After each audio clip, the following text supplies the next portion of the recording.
अहो कसं आहे, ज्याची जशी लायकी तसा आणि तेवढाच विचार ते करू शकतात.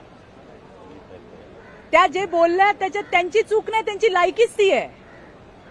1756 तुमच्यासारखे 56 हे पुरुष नाही, पुरुषांची, यांच्यासारख्या पुरुषांची नीच प्रवृत्ती आहे जी मी रोज पायाला बांधून फिरते. पण मी तुम्हाला जसं म्हटलं की यांची लायकी तीच आहे आणि ज्याची जशी लायकी तो तशी वक्तव्य करतो. आता त्यांनी काल ज्या पद्धतीने माझ्यावरती ट्विट केलं ते नेहमीच करतात. माझ्या कॅरेक्टरवर सतत बोलण्याचा प्रयत्न असतो, वेडावाकडं बोलण्याचा प्रयत्न असतो. आता विरोधी पक्षातल्या आधीच्या सगळे बोलून बोलून थकले, आता यांची सुरू झाली आहे. मला प्रश्न पडला, हे प्रश्न अजून किती वर्ष विचारणार? एकच प्रश्न, माझ्या कॅरेक्टरला धरून जे विचारलं जातं, जे बोललं जातं, ज्या पद्धतीने, अरे तुम्ही काय समजता स्वतःला आणि तुम्ही आहात कोण? तुमची लायकी काय? बरं, विषय त्यांचा नव्हताच ना. मी का बोलले? कारण त्यांच्या नेत्या अनिल परबने माझ्याकडे बोट दाखवून चित्रा वाघ असं म्हणून मला प्रश्न विचारला. उत्तर देऊ नको. आणि हा प्रश्न फक्त एकटे चित्रा वाघचा नाहीये. अहो, तुम्ही महिलांवर दादागिरी करता, तुम्ही असाल मोठे शहाणे, पण महिलांचा अपमान करायचा, त्यांची दादागिरी त्यांच्यावर करायची, त्यांचा आवाज दाबायचा तुम्हाला अधिकार कोणी दिला? आम्हाला हलक्यात घेऊ नका, हा मेसेज होता. पण या सटर फटर वटवागळांना त्यांची लायकीच तेवढी आहे की कुठल्याही परिस्थितीतून घाणेरडं काहीतरी निर्माण करायचं आणि त्या ठिकाणी बोलायचं. आता त्यांनी माझ्यावरती इतकं काल घाण बोलल्या. अरे, आम्हालाही घरदार आहे ना, आम्हालाही संसार आहे, आम्ही काय रस्त्यावर पडलोय? मग मी एकच प्रश्न विचारला, तो जो कोण त्यांचा नवरा होता त्याच्यावर उत्तर नाही दिलं त्यांनी. तो येऊन प्रेसला सांगतोय की कुणाच्या पण लेकरांवरती, मी परत सांगते, मी काल ट्विट करताना पण मला खूप दुःख झालं, आता बोलतानाही मला त्रास होतोय, कारण त्या लेकराचा दोष नाही त्याच्यामध्ये. पण जिनी जन्म दिला तिला तर अक्कल पाहिजे. तो बाप सांगतो डीएनए टेस्ट करा, डीएनए टेस्ट करा. तुम्ही आमचं बोलता, आम्ही तुमचं बोललो तर मग तुमच्यात आणि आमच्यात फरक नाही राहिला. म्हणून मला पुन्हा एकदा तुम्हाला हे सांगायचंय, ज्याची जेवढी लायकी तो तेवढाच विचार करतो. काल मला विचारलं गेलं, माझं नाव घेऊन बोलले म्हणून मी त्यांना उत्तर दिलं. तो विषय मी काढलाही नव्हता सभागृहात. हा विषय माझ्या सहकारी मनीषा कायंदे यांनी काढला. त्या दिशा सालियांच्या विषयावर बोलत होत्या.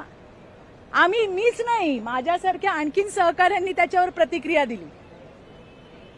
आणि त्याला बोलताना ज्या पद्धतीने अनिल परबांनी बोट करून चित्रा वाघ असं म्हटलं, तेव्हा त्यांना उत्तर देणं क्रमप्राप्त आहे.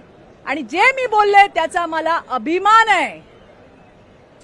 महिलांना हलक्यात घेऊ नका, हा स्ट्रॉंग मेसेज त्याच्यातून दिलाय. तुम्हाला काय, आमचा नवरा काय करतो, आमची पोरं काय करतात, तुम्हाला काय करायचंय हो? तुम्ही मुद्द्यावर बोला ना. हेच तर म्हटलं मी, तुम्ही आमच्या कॅरेक्टरवर बोलणार. हे कधी होतं सगळं? हे कुठल्या मानसिकतेतून होतं की तुमच्याकडे बोलायला काय नाहीये? तुमच्याकडे बोलायला काही नसतं, त्यावेळेला असे मुद्दे उपस्थित होतात. प्रश्न साधा होता, विचारा उद्धव ठाकरेंना का दिली क्लीन चिट, हाच तर विषय होता. आणि मग त्याच्यामध्ये मला तर कीव येते की एवढा प्रगाढ, पंडित, हुशार, विधिज्ञ माणूस, त्याला उत्तर देता नाही आलं, त्या सटर फटरांना पुढे केलं आणि पुन्हा तेच चित्रा वाघ. आणि मग किती पुरुष पायाला बांधले. अरे, ही नीच प्रवृत्ती आहे. कधी थांबणार?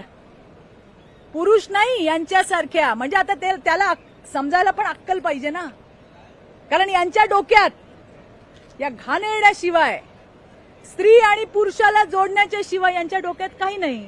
म्हणून ज्याची जशी लायकी त्याच्या तोंडातून तेच येणार, हे मला या ठिकाणी सांगायचे. एक विषय फक्त, त्याच्यामध्ये मी हाऊसमध्ये होते, मला माहित नाही, पण माझ्याकडे एक कंटेंट आला. त्याच्यात त्यांनी म्हटलं की या काय शिवसेना भवनावर गडाबडा लोळत होत्या, मला घ्या. अरे हॅलो, मला सांगायचंय, बरं झालं बोलल्या. अरे थोडी माहिती घ्या यार, त्यावेळेला तुम्ही नव्हतात. दस्तूर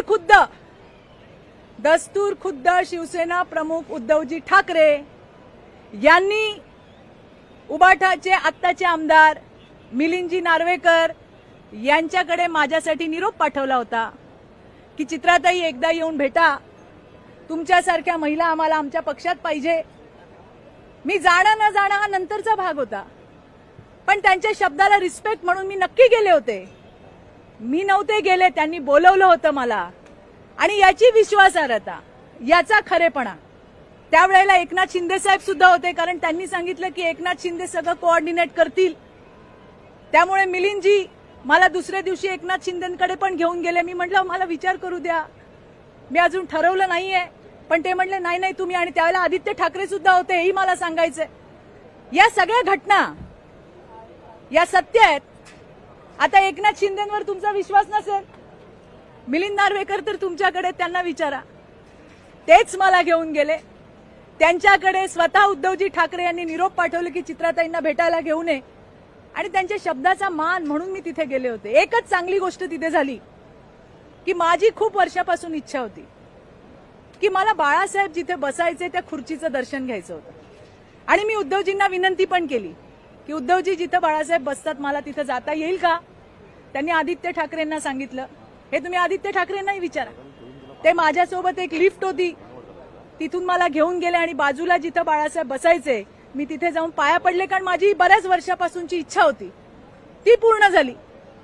आणि हा सगळा घटनाक्रम बोलण्याआधी उद्धवजींना विचारा, आदित्य ठाकरेंना विचारा, मिलिंद नार्वेकरांना विचारा, आणि जमलं तर तुम्हाला शिंदे साहेब सुद्धा सांगतील, कारण ते सुद्धा त्याचा एक भाग होते. आणि म्हणून उठसूट काहीतरी बेछूट बोलायचं मी माझ्या एकटीसाठी नाही मांडले. हा विषय फक्त सभागृहातला किंवा राजकारणातल्या क्षेत्रातला नाहीये. आज प्रत्येक ठिकाणी महिला लढते स्वतःच्या अस्तित्वासाठी. आणि प्रत्येक ठिकाणी या अनिल परबांसारखी नीच प्रवृत्ती तिला त्या ठिकाणी ठोकत असते, तिला बोलत असते. अरे आपण उत्तर कधी द्यायचं. आणि मी उत्तर दिलं तर माझ्यावर तुटून पडले. मला फरक नाही पडत आहे. मला कोण काय बोलतंय याचा फरक पडत नाही.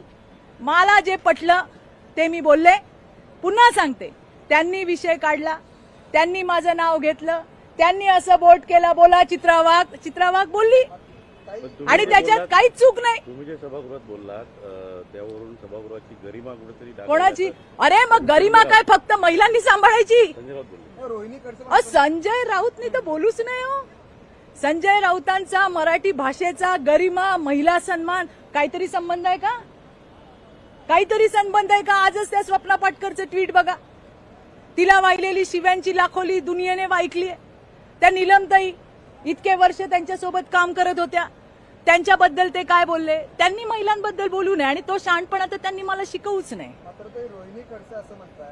मी तुम्हाला तेच म्हटलं, त्या खडसे असू दे रोहिणी, नाहीतर या सटर फटर वटवागळ असू दे. अरे ज्याची जी लायकी तो तेवढंच बोलणार. बरं मी बिग बॉसच्या स्टुडिओमध्ये तर खडसेंचे वडील पण तर तिथेच बसतात ना, मग ते काय करतात तिकडे. विरोधाला विरोध, वाईट वाटतं या गोष्टीचं. माझ्या एकटीसाठी नाही लढत आहे मी. आणि बघा जबाबदारीने सांगते, याच्या आधी पण झालंय. आज जे सुपात आहेत ना ते उद्या जात्यात येणार आहेत.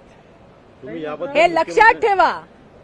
आजच्या सुपातल्या बायका उद्या जात्यात येणार आहेत. आणि त्यामुळे ही लढाई ही फक्त माझी स्वतःची नाही. अरे या जगातल्या, या राज्यातल्या कुठल्या बाईला तुम्ही हलक्यात घेऊ नका, हेच मला सांगायचंय. आणि गरिमा फक्त बायकांना शिकवणार, पुरुषांना कोण शिकवणार. त्यांनी वाटेल ते बोलावं, मुद्दे संपले, आमच्या घरादारावर बोलावं. आणि ते वशिलाने आले असतील, मी नाही आले. माझा 26 वर्षाचा संघर्ष आहे. आज मला त्या ठिकाणी माझ्या पक्षाने, मुख्यमंत्री देवेंद्रजींनी संधी दिली, त्याचं सोनं करण्यासाठी मी आली आहे. आज सुद्धा विविध विषय जे 26 वर्ष मी रस्त्यावरती लढले ते प्रश्न मला मांडायची संधी सभागृहात मिळते. मी याच्यासाठी नाही आले. पण जर बघा एक उसूल आहे आयुष्याचा, हम किसी को छेड़ते नहीं है, लेकिन हमें अगर किसी ने छेड़ा तो उसको छोड़ते भी नहीं है. मुद्दे संपले, आमच्या घरादारावर येणार आणि वरून शहाणपणा करून गरिमा आम्हाला शिकवणार. तुम्हाला गरिमा नाही, तुम्हाला काही विधिनिषेध लागू होत नाही. सगळं बायकांनी सांभाळायचं आणि तुम्ही बायकांवरती बेछूट असे आरोप करायचे आणि त्याच्यावरती तुम्हाला असं वाटतं आम्ही गप्प बसून ऐकून घ्यावा. हे असेल ना तर तुमच्या सटर फटरांना सांगा, आम्हाला सांगू नका. त्यामुळे कोण मला काय बोलतंय याने मला काही फरक पडत नाही. मी लढले, मी लढणार. आज ठेचलंय, परत नादी लागाल तर परत ठेचून काढील, हे पण सांगतेय. मात्र तुमच्यावरती आरोप करताना वेगवेगळ्या पाठीमागच्या प्रकरणांचा दाखला जो आहे तो दिला जातो. ते रघुनाथ कुशीत प्रकरण असेल, महबूब शेख असेल, अहो, मग संजय राठोड. मी काय सांगते तुम्हाला, ज्या ज्या वेळेला जे जे झालं ते मी सांगितलंय. त्या पोरींनी नंतर येऊन सांगितलं की कशा पद्धतीने आम्हाला सांगितलं चित्रा वाघचं नाव घे. आता कुणाकुणाला कुठे कुठे प्रूव्ह करू, कुठे कुठे प्रूव्ह करू. चित्रा वाघचं नाव घे, तुला पैसे देतो, आमच्या केसेस मागे घे, आम्ही सगळं तुझं करून देतो. आता हे त्या पोरी मला सांगतात, मी पुन्हा त्यांना सांगून त्या पोरींना अडचणीत आणू का? काय मला बोलतायत तुम्ही बोला हो. मी तुम्हाला उत्तर द्यायला बांधील नाहीये. मी जे केलंय ते त्या पोरींना माहितीये आणि तुमच्या बोलण्याने, मला वाटेल त्या थरावर जाऊन बोलण्याने सुद्धा माझ्यात फरक पडणार नाही, कारण मी तुम्हाला मोजतच नाही. जो काम करतो, जो सहन करतो, तोच बोलायची ताकद ठेवतो, हे मला तुम्हाला या ठिकाणी सांगायचंय. त्यामुळे कालच्या माझ्या बोलण्यावरती कोण काय बोललं हे माझ्यासाठी महत्वाचं नाहीये. पुन्हा सांगते, ज्यांच्या डोक्यात फक्त घाणेरडी विकृती आहे तेच प्रत्येक वेळेला बाईचे आणि पुरुषाचे संबंध जोडायचं काम करतात. अरे यांच्यासारख्या नीच प्रवृत्ती, यांच्यासारख्या नीच विकृती आज 26 वर्ष झालेत मला या क्षेत्रामध्ये तंगड्याला बांधून फिरते. आणि आभार पण मानायचे या सगळ्यांचे, या नीच लोकांचे, की यांच्यामुळे हे जसे हल्ले आमच्यावर करतात ना, यांच्या हल्ल्यांमुळेच माझ्यासारख्या हजारो महिला राज्यामध्ये अजून ताकदीने लढतात यांना उत्तर द्यायला. म्हणूनच मी म्हटलं, आज ठेचलंय, परत नादी लागाल ना परत ठेचून काढीन. थँक्यू.